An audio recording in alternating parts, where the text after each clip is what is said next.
And now you're struggling just to make the minimum payment due. Do you feel trapped? Am I talking to you? Good, because I personally researched some companies that can help you. They may be able to reduce your credit card balances by 50% and stop the late fees. If you qualify, please call our special debt hotline number right now for a complimentary free 5-minute consultation. Deal with your credit card problem now before it gets much worse and put more money back in your pocket. Trust me, I've been there too. Call right now. Call 855-993-2096 right now. That's 855-993-2096.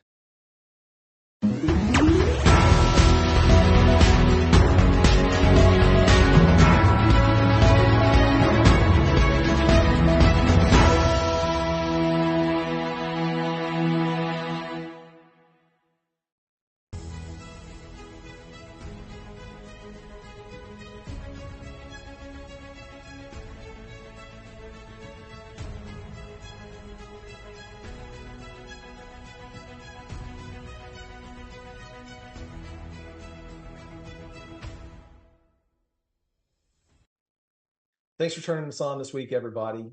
Real estate as an asset class to invest in has had a lot of negative publicity over the last few months, over the last year. Interest rates have gotten expensive. So, doing the cash out refinancing, finding deals that make sense, paying a high interest rate has become more challenging. And so we're going to talk to a few folks on the show today who are going to talk about ways that you guys can still invest in real estate and still make a return. It's possible. It's out there. One of our guests is going to talk about how you can invest in duplexes. You can live in one side, it's called house hacking, and rent the other one out.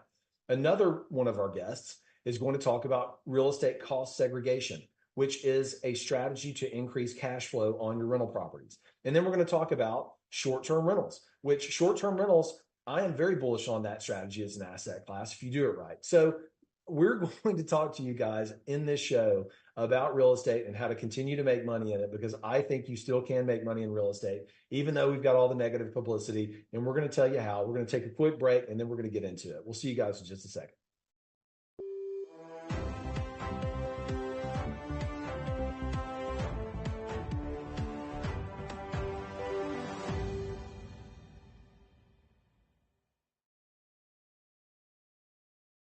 Hi folks, Robert Quigley here, America's Independent, Washington, D.C., run the road to the White House. Today we're going to talk about store closures and the massive theft going on across the country. The wife and I owned a dozen retail stores, a production workshop, manufacturing business, a wholesale business, a craft show business, and when I was a young man, I lived in East Asia for 10 years working in the manufacturing world.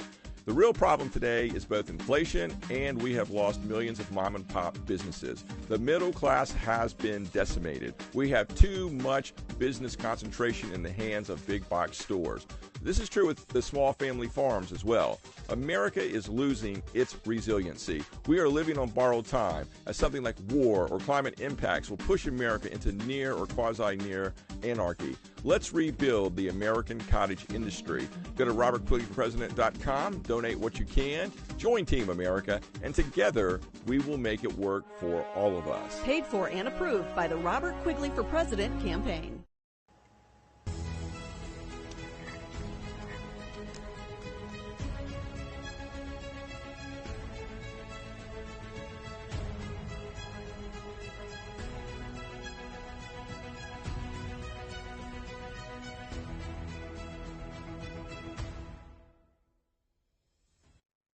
All right, welcome to the show today, everybody. My first guest on the show is a friend of mine. His name is Brad Long. He's a builder in Memphis, Tennessee. He's an investor. Brad, welcome to the show. I'm glad to have you on here. How did you, from an engineer working at Kellogg's, the cereal company, how do you go from that to, building expensive, nice custom homes? First, thanks for having me, Andrew. Glad to be here.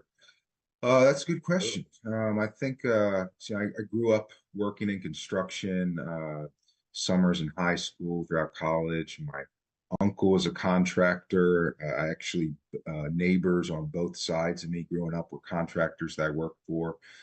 So I grew up, in the real estate boom of the early aughts, right? Where real estate was just, getting stupid, just doubling, in a 6 months. And so I was watching, all this wealth accumulate around me, and just was something that is tangible, something you can look and see and feel.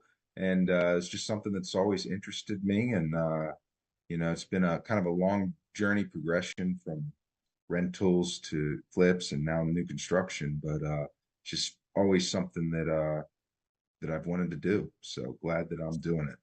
So a lot of people that watch our show, Brad, are people that want to become investors, people that are curious about real estate. So when you were at Kellogg's as an engineer, had a W-2, did you start dabbling in rental properties first, but you bought one and then kind of fell in love with it, had more opportunities come up? How did that progression?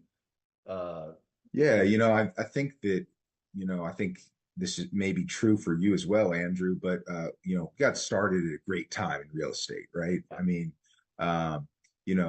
we didn't own really any real estate before the crash in '08. So, as, a couple young men just kind of getting our feet wet in the business world, we're seeing real estate that's just crazy cheap around us, and we started buying it. A lot of people, the older generation, boomers, everybody's just still so shell shocked from, '08 that they just didn't want to touch real estate. Yeah. So we definitely had a lot of tailwinds behind us during those years. But yeah, started probably like you did, just buying some, little more in an already depressed market or asset class of real estate, right? Getting the best deals we could find in that, and then typically a good amount of value add, and then I think the term burr investing is kind of annoying, but that's essentially what I did, right? That's I call it cash out refi. I know nobody likes to use that, but that was what it was called originally when I first got into business. Right. I think a lot about what would I do if I was 22 today. Yeah. And I'm not sure I have the best answer for that, because it's definitely not what I did. And so it's not, I don't know this to be true, but, burr cash out in, investing, it's really difficult these days. You've got a lot of headwinds against you now, not the tailwinds that we had. So I think it's still possible. I think that real estate now is more, has oscillated kind of back to the way it typically is, in that it's really great as a wealth, magnifier, or a way to compound wealth, not the best way to just make your wealth from the start, Right. So those cash out refis probably still mean you're going to be leaving some equity in each deal now. Well, sure. Yeah. With the interest rates as high as they are, you've got to have more skin in the game to make the actual cash flow numbers make sense. But I think, one of the things that you've done, which I'd love for you to talk about, is, Brad has purchased a lot of a street in Memphis, and he's torn down a lot of those dilapidated properties that he was talking about and built new builds that are duplexes. So Brad, you made a great comment. I was thumbing through, you didn't even send me the link to your listing, but I found it, and you were like, you can house hack with this property. So talk about house hacking for a minute, because I think it's a great strategy for people that want to get into the business. Yeah. So, look, I'm a real estate agent. I'm a realtor. So I'm, a part of that tribe. But I struggle when folks ask me, is it a good time to buy a house right now? Because of course, the answer is it's always a good time to buy a house for some people, right? In certain situations, there, it definitely makes sense to buy a house. And there's a lot of truth to the fact that, any money that you spend renting is, essentially, all that's going away. There's also a lot of hidden costs to owning a house. But and everyone's just so shocked or, not used to the fact that now owning a house is more expensive than renting.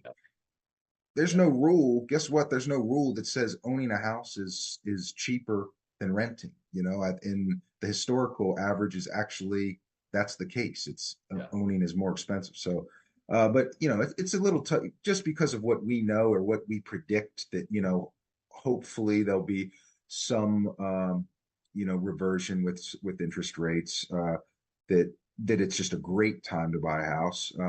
But one thing I can say is that I think that house hacking, whether that's just the old school way of living in a house with some roommates, right, and kind of having them subsidize your mortgage, or whether it's what I'm trying to promote with these duplexes where you live in one side and rent out the other.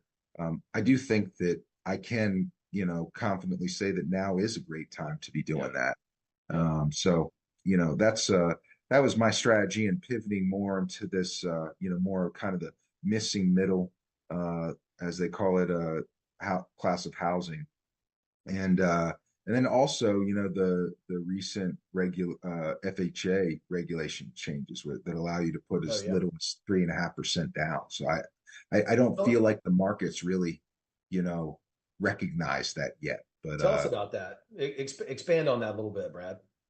Yeah. So and don't quote me. I don't have the new limits in front of me, but they did a couple things. So you can get an FHA loan now with as little as 3.5% down up to 4 units.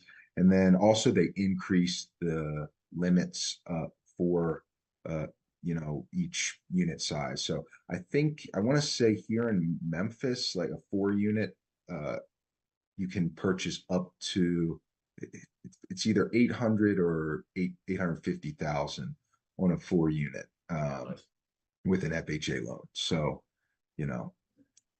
that's a great option for someone to get started. So prior to this rule change, you basically, if you bought a duplex and wanted to live in one side, that was considered an investment property, and you had to put 20% down on that. So you're saying you can put 3% or 5% down?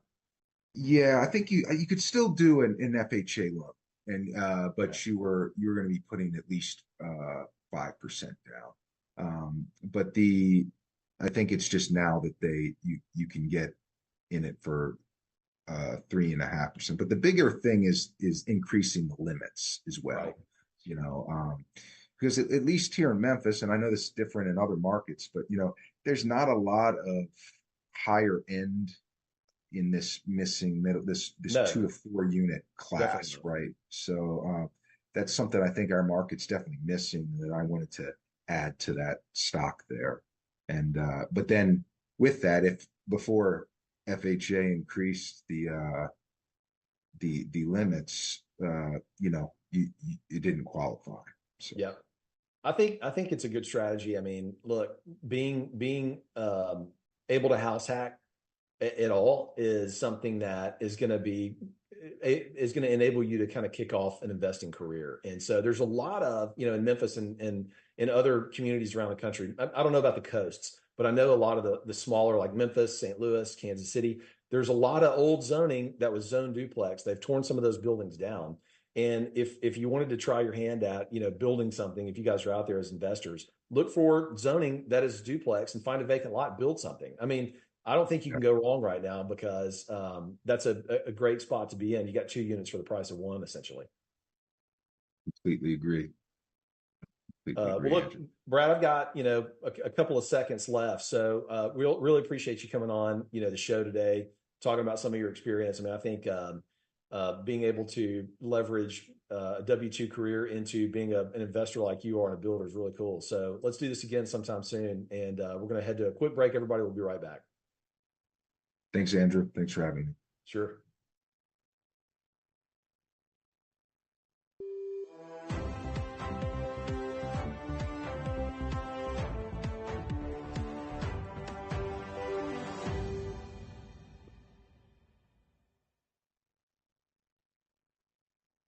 Hi, folks. Robert Quigley here, America's Independent, Washington, D.C. We're on the road to the White House. 4 out of 10 voters that I meet on the campaign trail pledge their vote to me in 2024. Team America are the true centrists in the 2024 election. We are rolling out a national ad campaign and talk show. We need mom and pop donors. We need sponsors.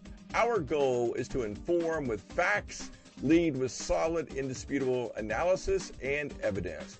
Truth and common sense will make America safe and strong for everybody. We need millions. This is a call to arms. The status quo is our enemy. Go to robertquigleyforpresident.com. Donate what you can, either big or small.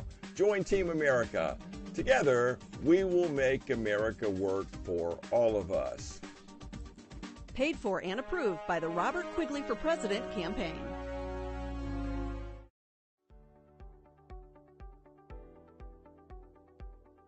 Hi, my name is Michelle Merhar. You may remember me from the morning news. I'd like to tell you how getting data and documents into action fast gives you a competitive edge. Digital-first thinking to manage document workflows efficiently are giving all organizations a competitive edge. In fact, digital document automation is an essential process, helping us to become more profitable and to compete. By making any process paperless with secure automation, decisions can be made efficiently, virtually from anywhere. You'll be able to find and share documents securely in seconds. Your staff will be empowered by making optimal use of every office hour. And by the way, the size of your organization doesn't matter. Precision Products has been helping organizations for more than 30 years with paper to digital processes, including scanning systems for any document to premises and cloud document management systems. We make it easy and scalable for your business process needs from the office or other locations, even mobile devices. Contact us to see how we can help your organization succeed. Contact Will Waterall direct at 713-446-5939 and visit us on the web at precisionproductsinc.com.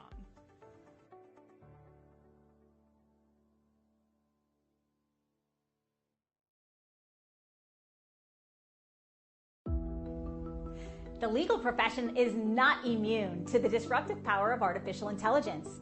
AI is reshaping the way lawyers research, analyze, and manage legal matters. AI-powered legal research tools can sift through vast volumes of legal documents, statutes, and case law in seconds, providing lawyers with comprehensive insights to build their cases.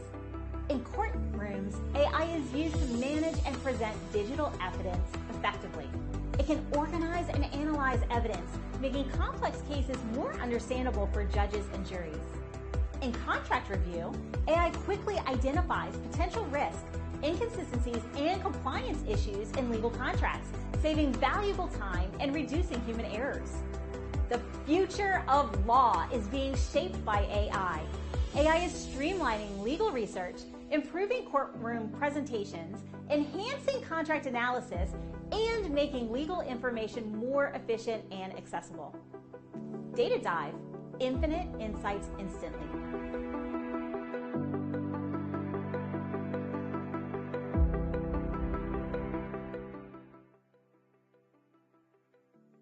These are the top 3 questions I get from people about investing in real estate. How much money do I need to get to the next level? How do I find good properties to invest in? Can I even make money in this business when interest rates are so high? I answer these questions and many more in my online course, SFR University, where I show you the strategy that I used to build a multi-million-dollar real estate business in 4 years from scratch. Whether you're just starting out or someone who's looking to scale, this course will have something for you. Join us at sfruniversity.com. See you in the course.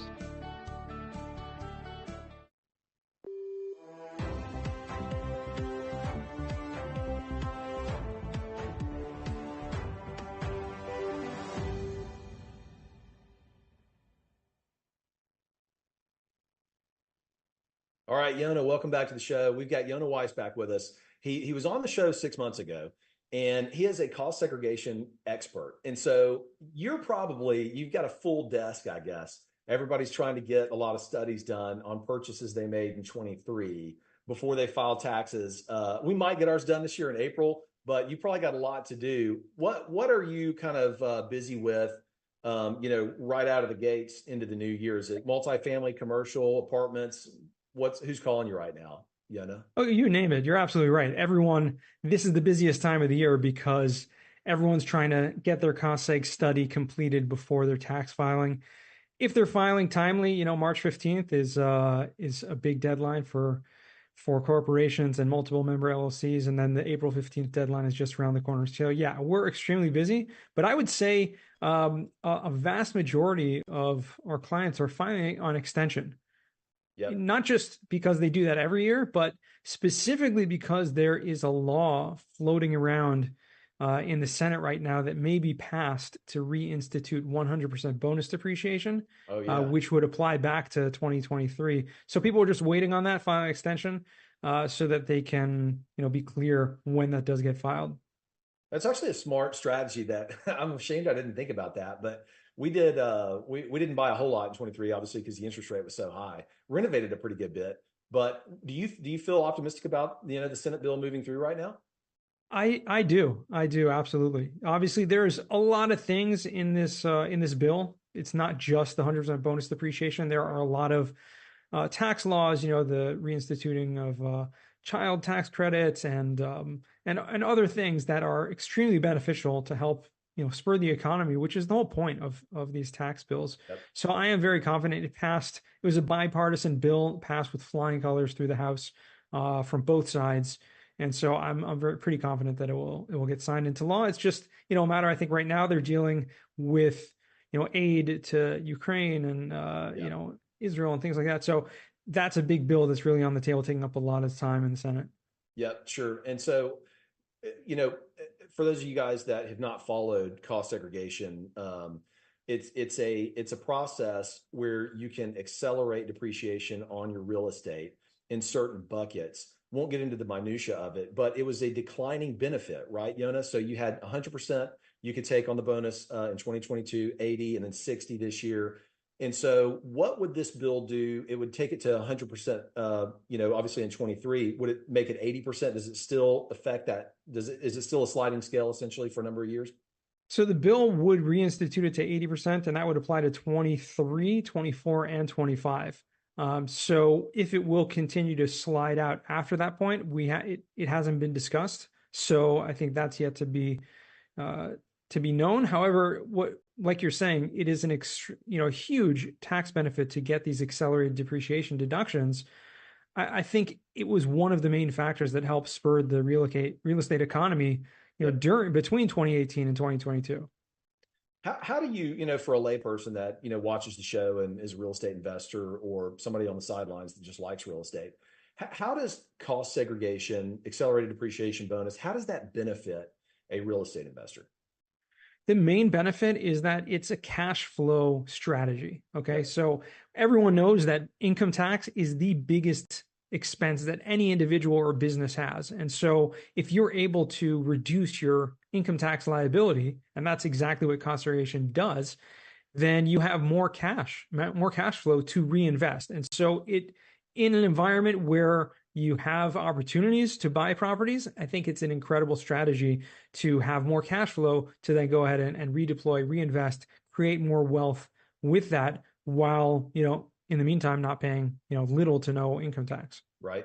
But that really, from a real estate professional status, it's important to have that, right? Because if you're not a real estate professional, you can't take the active loss against active income. It's passive. What types of, for the non-real estate investor, high net worth individual, doctor, attorney that's investing in real estate, what types of passive incomes or passive income streams would a cost segregation study benefit on from a loss perspective?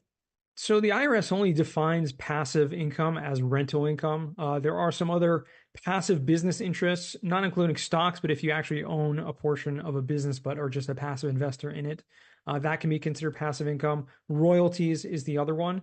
But I think there's another really important note. And I don't remember if we spoke about this last time on the show, but there's something called the short-term rental loophole. Yep. And essentially what this says is that you don't have to necessarily be a real estate professional and get that benefit of using the depreciation to offset your active income. First of all, if your spouse is a real estate professional, that also works. But there's this thing called the short-term. If you own a short-term rental, okay, think about like an Airbnb property where the average stay is less than 7 days, and you self-manage it, you then turn the income from that property into active income, which means you can use that against your W-2, which is something that is almost impossible with any other type of real estate. That's interesting. So is it hard to prove? I mean, is it hard to, self-manage? I guess it's like, it would be little bit of a challenge. So you can't hire a management company. You literally have to go in there and do the cleaning and all that kind of stuff yourself, huh? You don't have to do the cleaning yourself, no, but you do have to manage it. Meaning, yes, you cannot have a property manager or someone managing it, but doing it even remotely. I have hundreds of clients that do this. In fact, it's really become a trend over the past few years of people doing this. And besides for the setup process, which is obviously takes a lot of time acquiring it and setting up systems, once you have that in place, finding a cleaner, finding a maintenance person, the clients that I've worked with have spent about a half an hour a week managing their short-term rentals. So it's definitely doable, even if you have a full-time job. So if you have one short-term rental and you bought a couple of long-term rentals, can you cost segregate all three of those and get the benefit, or is it only on the short-term rental that the loophole applies to? It only applies to the short-term rentals. The long-term rentals will still have the limitation that the depreciation from that can only offset passive income. Okay. What if somebody converts their primary residence into a short-term rental or a long-term rental? Can they run a cost segregation study when they've made that conversion and moved out? Yes. Yeah, absolutely. The only difference with converting a property as opposed to just buying one outright is that the depreciation basis, meaning the amount that you can take as depreciation over that 39 or 27 and a half year period and then cost segregate, is based on the original purchase price. Gotcha. So that sometimes can be prohibitive if you bought a property a long time ago and then moved out. It's a great strategy in general. However, you just want to make sure that there's enough basis, there's enough that can be actually depreciated. Makes sense. And then for somebody that's going to take, if they accelerate all this depreciation and take it, first year, if they sell that property, how do you suggest, not paying that recapture tax back? Because the government's going to come back and take some of that depreciation that you took. They're going to ask for the revenue back, right? So how do you defer that, I guess?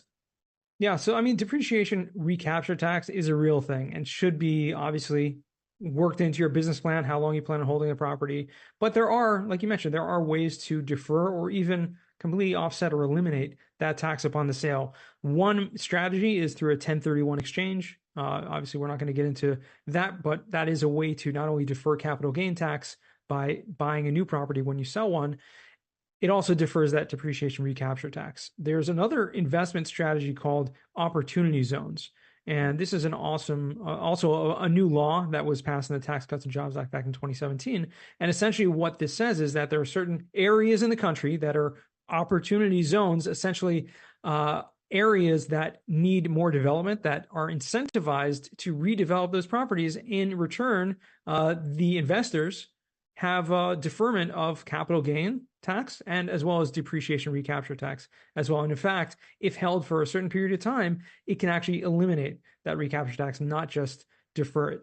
I think the only, not the only, but the main way to offset, again, making sure your business plan is set up soundly from the beginning, is if you acquire a property in the year that you sell, and that new property has enough depreciation or losses from cost seg, those losses can then be used to offset the gain from the sale of the first property. So not only does that, again, offset the capital gain, it can offset that recapture tax. So there are ways not only to defer it, but also to completely eliminate that. Nice. Well, it's 10 minutes has flown by. We could talk for another 40 about this, but we don't have the time.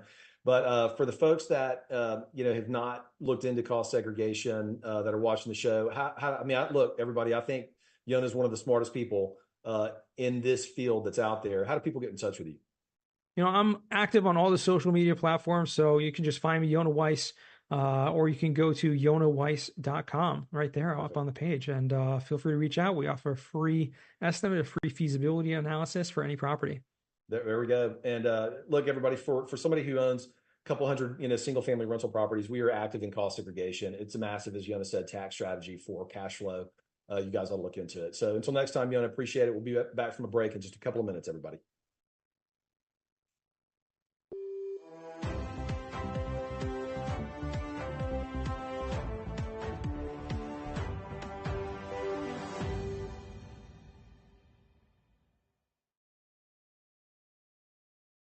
Hi, folks. Robert Quigley here, America's Independent, Washington, D.C. We're on the road to the White House. Today, we're going to talk about Republicans and obstructionism and big oil. You know, Reagan raised and lowered taxes. Reagan said he hated government, but that was rhetoric only. Conservatism and international trade killed America. You know, Republicans and big oil, they want dysfunction, extremism, and divisiveness. The USA can't survive without big government. You know, modern young Republican leaders totally misunderstand life in the jungle is short and brutal. Big oil and the wealthy want to stymie federal government. We must take care of all of our neighbors. Join Team America. Go to robertquigleyforpresident.com. Donate what you can. Together, we will make it work for all of us. Paid for and approved by the Robert Quigley for President campaign.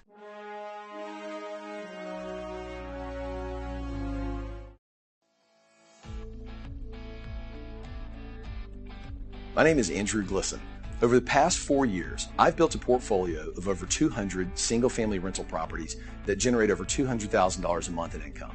I've put together a 6-step formula to help you consistently acquire rental properties that cash flow $250,000 or more a month and have $30,000 or more of equity built into them. This includes starting right, becoming bankable, buying right, renovating right, exit strategies, property management, and many more modules. Best of all, if you're not totally blown away by the content, we offer a 30-day, no questions asked, money-back guarantee. If you're ready to build generational wealth for you and your family, look me up at sfruniversity.com.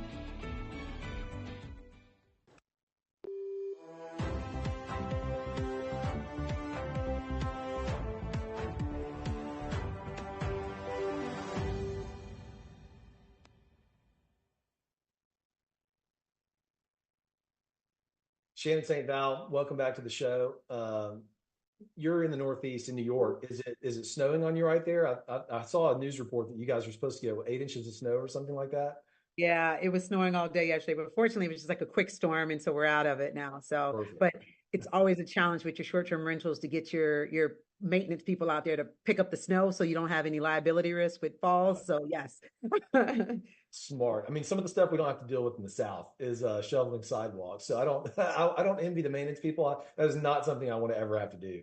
But speaking of which, I wanted to talk to you on the show today a little bit about cleaning and maintenance. I mean, so it's a kind of a timely topic. But what, from a cleaning perspective, this is something that we haven't talked about yet with you on the show. Do you have some sort of a standards checklist that, every time a guest checks out and somebody new checks in, your team goes in to make sure that everything's the same? How do you manage that? Yeah, expectations have changed a lot with short-term rentals. I feel like guests are expecting it to be mini hotels, and that's the level that you need to, somewhat keep it at. So we definitely have checklists, and we, for most of our operations, we have in-house cleaners that we train, but I always recommend hosts to have professional services that you do use, but to have a checklist so to make sure that everything is consistent, the quality is there. And then the other thing is to have a routine process to inspect. So to actually check the cleanings to ensure that it's actually been done correctly. And I would say the big thing that you find is that regular cleanings are different than like a regular home cleaning that you have a cleaning company come in for versus an Airbnb cleaner is different. Like the way you lay out the towels, what you need to put out, how you lay it's just different. It's a different way. It's a different cleaning. Yeah, it is a hospitality, kind of like a Class A hotel experience, right? You got to put everything out for people. What kind of checklist do you use? Is it a paper checklist or is it an app? So we don't use an app because we found it a little bit more challenging, but there are some really cool cleaning apps that you can leverage. We use a form, and because we work with the same cleaners over and over again, we post a form inside like a cleaning closet that's locked, and then they report any issues. And we have an app actually for the schedule, but they will report any issues and take pictures to document any issues. But and then we have someone do the check so we can give them feedback. We also give the cleaners feedback from the guest reviews. So I think it's really important for hosts to share those cleaning feedback to your cleaners so they know what the guests said about their work too. Right. So you actually inspect after every single turn? No, not after every single turn. For some of the big houses, like really big, you're talking about the homes in the Hamptons and Martha's Vineyard. In some cases, you should and you can. It Yeah. depends on how good your cleaners are, but we tend to inspect about once a month for most of our properties. But there Gotcha. should, as hosts, I just recommend you have some type of process, quality process, or quality control where you're doing some type of inspections with the clean.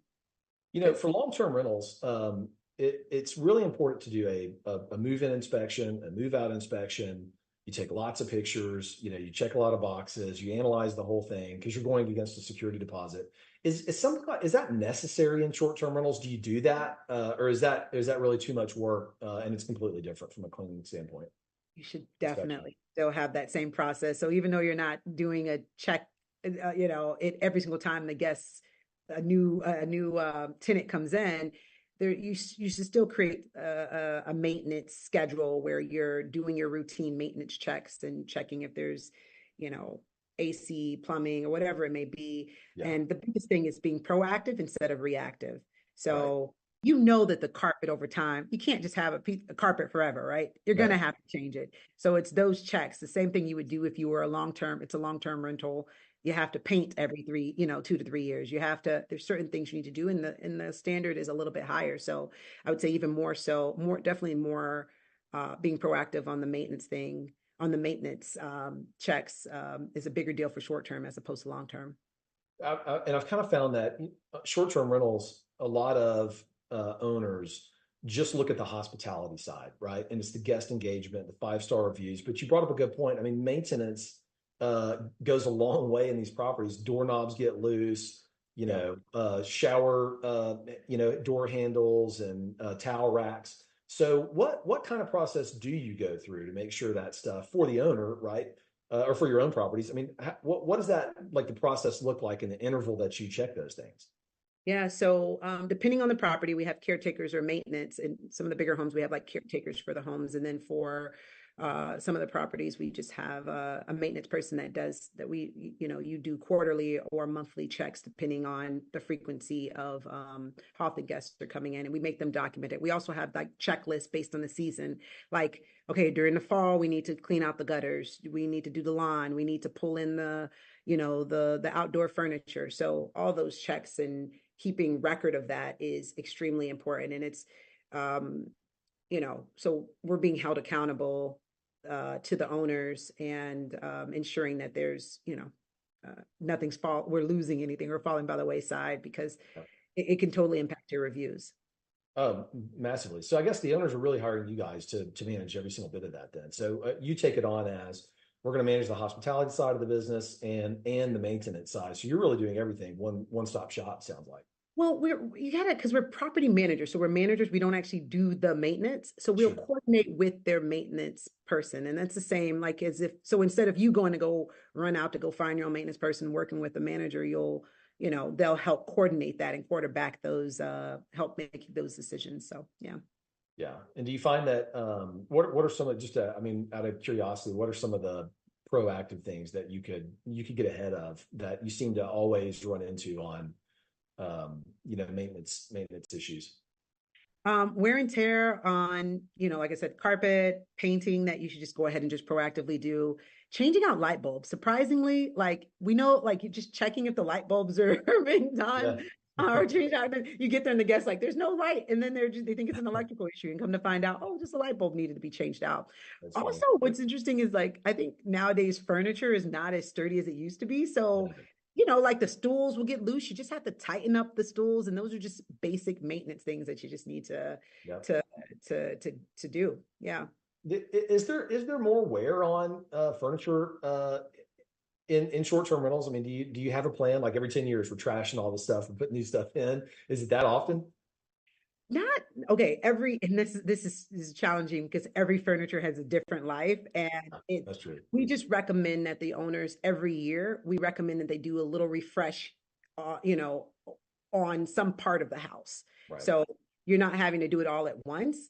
And then about every 3 years, we'll do updated photos, so we can kind of, at least so the photos are consistent with the change of the furniture and what's, you should definitely, as a host or a homeowner, go through and kind of update some of the furniture, because like any home, you're going to have, the basic, things are going to break. The table's not going to last forever. Yep. So unfortunately, our Walmart or Wayfair, IKEA stuff sometimes may not always be ideal for Airbnbs. And we've learned that with the bed. So pro tip, some of those Wayfair, some of the beds with the wooden slats, not a good idea. They break. So you may need some metal slats because people are, using the bed. Yeah. Yeah. Certain things you need to upgrade, have something sturdy. And that's one of them. Are there any sort of trends that you find guests, like one thing that in particular that you could think of that guests always identify as like, thanks for having this? I mean, obviously coffee would be one, like some sort of amenity or something you provide. Is there anything that guests seem to gravitate around from a what you give them standpoint? We used to do like gift bags and stuff, and that's always the thing. But the coffee is always tea is always provided, and then we provide high quality shampoo, body wash and conditioners. They appreciate that, and actually people comment on the towels. People care about towels. You got a big guy and you use the little cheap thin towels. It makes a difference. It does make a difference. So your sheets and your towels could really make a big difference when it comes to guests, delighting a guest. And I guess my final question, because I'm running out of time again. Obviously, it happens fast, but a lot of people care about eco-friendly and sustainable things. Every single hotel you go into, they say throw your towel over the shower rack if you don't want us to wash it. Help us protect the environment. How do you duplicate or emulate that in the short-term rental space? Yeah, was it in 2022? Booking.com had a survey that said that 76% of travelers intend to book sustainable accommodations. Wow. And they're willing to pay more for it. So I was shocked at the number. I thought it was wrong. I actually had to Google it because it was so shocking that 76% of people that it matters. And so when I first heard the sustainable, eco-friendly term, I was thinking, it's going to cost more. And what you realize is that it actually doesn't necessarily cost more. So for example, we now use more eco-friendly, sustainable products like our body wash. We have a company called Public Good that we use, and they have wholesale prices for Host. And the branding looks great, so that makes a big difference. We also now have, we encourage the owners when we're replacing appliances to have the energy efficient appliance, fixed light fixtures, and also to help save money, right? From a host perspective, you can implement the low flow faucets and showers, and you can, promote that as like, water saving, energy saving, and then pushing guests to recycle. And we have signs up in the property to kind of help encourage that and kind of, promote the whole eco-friendly, sustainable trend now. And if 76% of people are willing to pay more, let's let them do it. So put it in the listing. I'll buy into that strategy. And by the way, I mean, if you own Airbnbs, if you implement some of those sustainable and eco strategies, it's going to save you on your utility bill, which you're paying for, right? As an owner. So look, Shannon, it's always a fun time to have you on. We appreciate the time. And we're actually having you on again next week. So we'll see you then, and we'll be right back.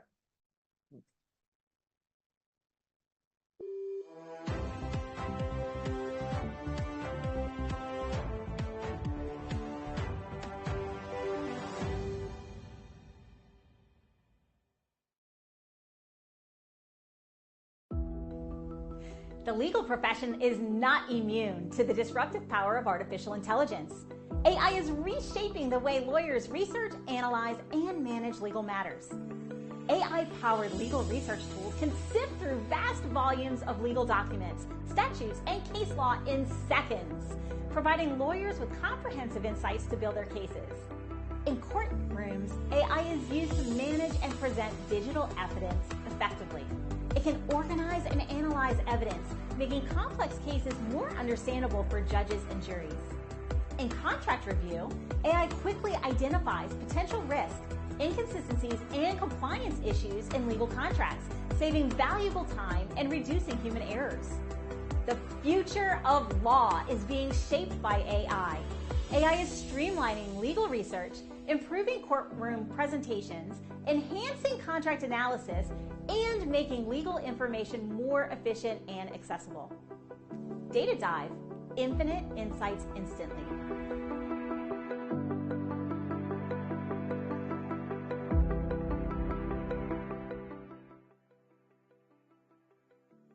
These are the top 3 questions I get from people about investing in real estate. How much money do I need to get to the next level? How do I find good properties to invest in?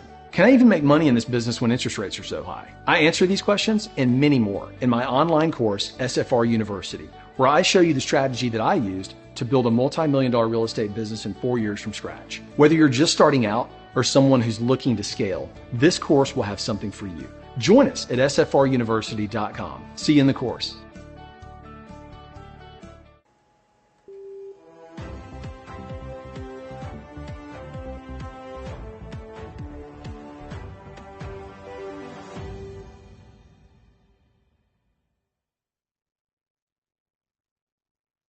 All right, everybody, we've got something a little bit unique for you guys this week. I'm welcoming to the show a first-time guest, Vincent Glisson. Hopefully I pronounced your last name right. I just asked you, and hopefully I did that right. But look, everybody, Vincent is a sales manager with the largest real estate company in Dubai. And so he is working with investors from all over the globe to invest in real estate in Dubai. He's also working with people that live there, obviously, that are buying and leasing real estate. First of all, Vincent, welcome to the show. I appreciate you coming on at 9 o'clock at night where you're at. Thanks so much. Thank you very much, Andrew. I'm very excited, and thank you for having me on your show. I'm Absolutely. really excited to find Dubai to you guys. Yeah, I mean, 100%. I've got some questions here that I'd like to ask you, but before we kind of like jump into what my questions are, I would just like to hear from you. A lot of our real estate, viewers are interested in real estate. They either own single-family homes that they live in that are watching the show, or they're investors in all types of real estate. I mean, we have people that invest in industrial, commercial, single-family residential apartment complexes. So just talk to us about, the real estate market in Dubai. Is it all brand new? What are people buying? How much money do you have to get involved? I'm just going to turn it right over to you. Yeah, that's a very interesting question, because obviously looking at Dubai from the US, you might look at it as a brand new, everything is brand new. But the reality of it is that, yes, it's a brand new city, but we also have some communities that have been established for over 10 to 15 years. And in terms of investors, as you mentioned, we have investors coming from all over the world. And in terms of the price per square footage, if we compare it to bigger cities like London or Washington or New York, we're still fairly cheaper than these very big cities in the world.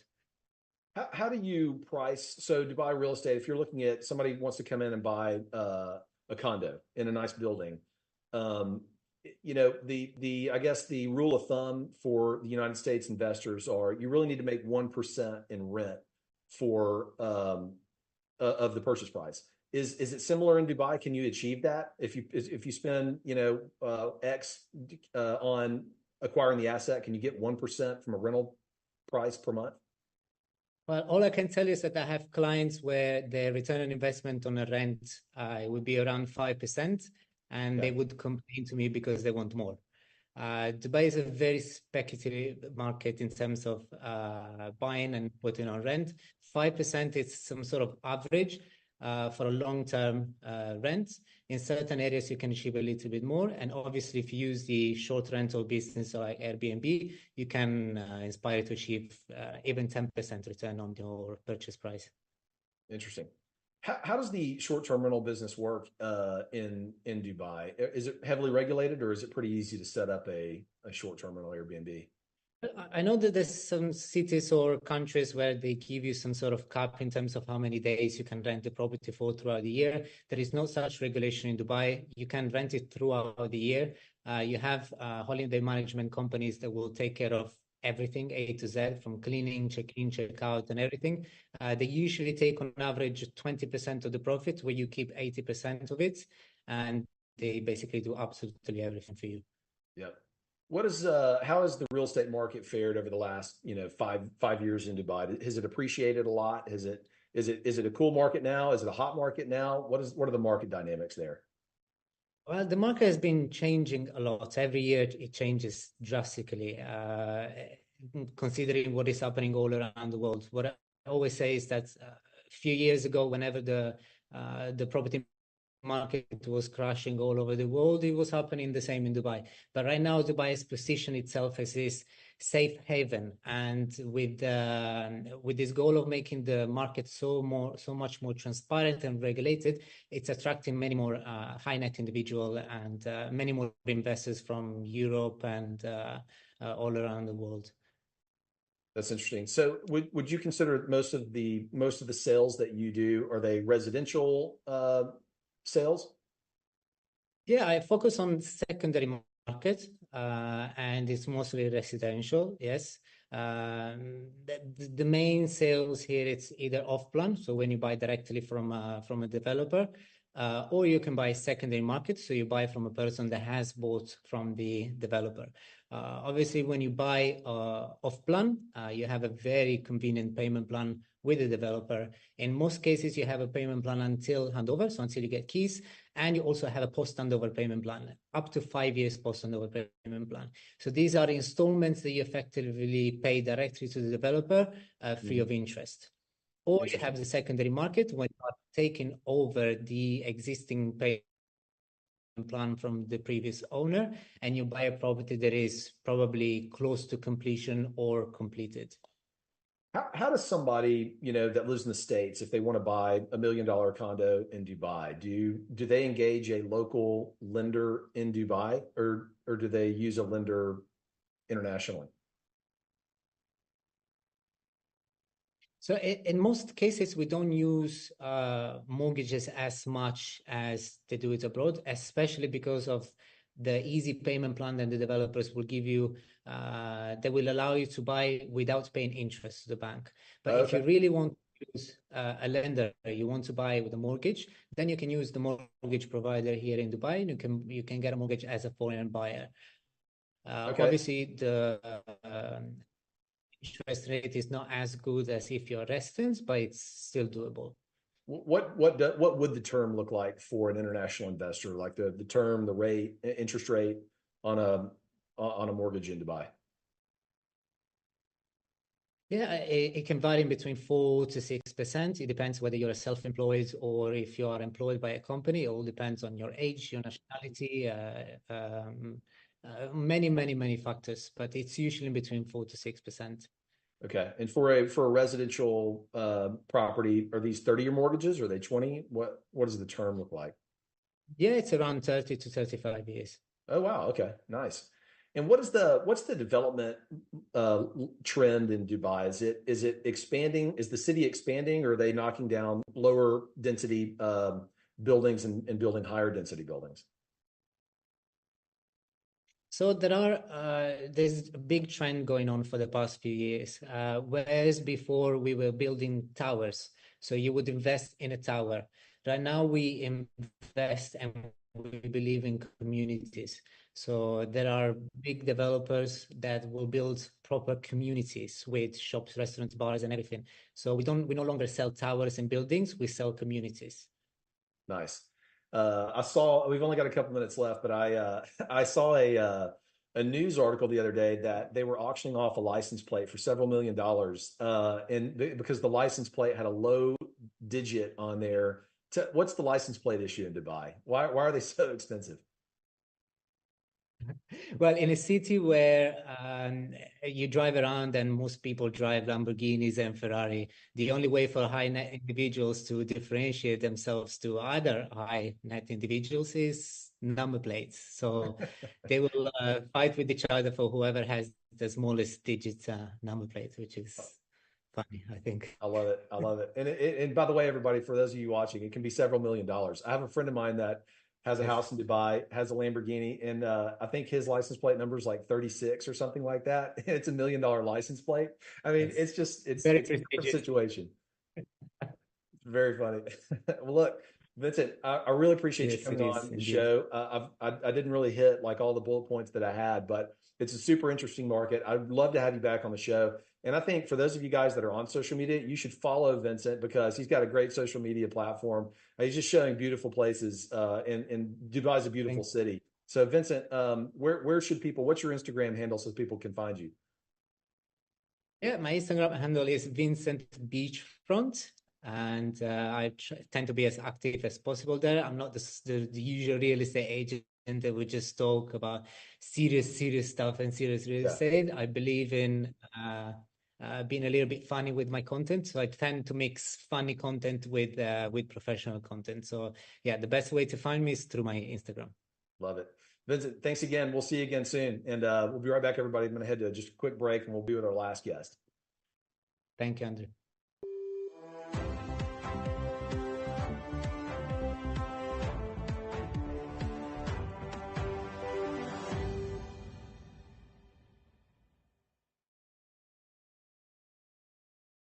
Hi, folks. Robert Quigley here, America's Independent, Washington, D.C. We're on the road to the White House. Today, what is Quigley's road to victory?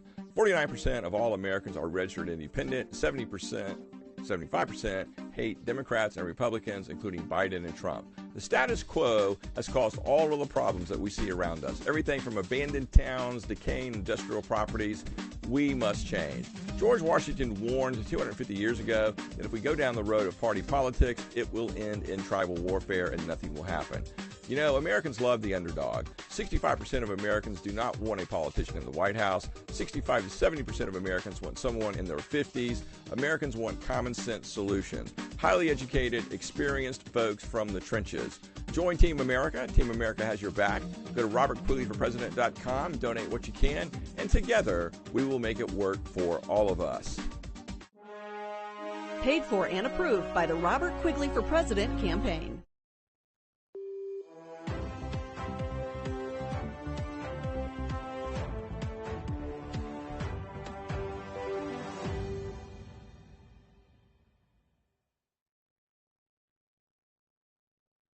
All right, everybody, that's a wrap for this week. We appreciate you guys tuning in. We're gonna continue to bring you guys folks from all over the world in the real estate business. It's a real estate show. Dubai was interesting, obviously. It was great to talk to Vincent, and our research team is hot on the trail to talk to other people from other countries around the world about real estate investing. So we're going to bring you a lot of different topics this year on the show. Look, see you guys next Thursday, 5 o'clock, Now Media TV. Until then, we'll see you then. This has been a Now Media Networks feature presentation. All rights reserved. Hi, folks. Robert Quigley here, America's Independent, Washington, D.C. We're on the road to the White House. 4 out of 10 voters that I meet on the campaign trail pledge their vote to me in 2024. Team America are the true centrists in the 2024 election. We are rolling out a national ad campaign and talk show. We need mom and pop donors. We need sponsors. Our goal is to inform with facts, lead with solid, indisputable analysis and evidence. Truth and common sense will make America safe and strong for everybody. We need millions. This is a call to arms. The status quo is our enemy. Go to robertquigleyforpresident.com. Donate what you can, either big or small. Join Team America. Together, we will make America work for all of us. Paid for and approved by the Robert Quigley for President campaign. Taking a trip in the next 12 months? Airlines are under tremendous pressure and they're practically giving away their unsold seats. Like every crisis, this one will end too. But right now is the best time to take advantage of giveaway ticket prices on their unsold seats. We're not allowed to publish these low fares online. The only way to get these rock bottom giveaway prices is to call. So phone low-cost airlines now for airline ticket prices you may never see again.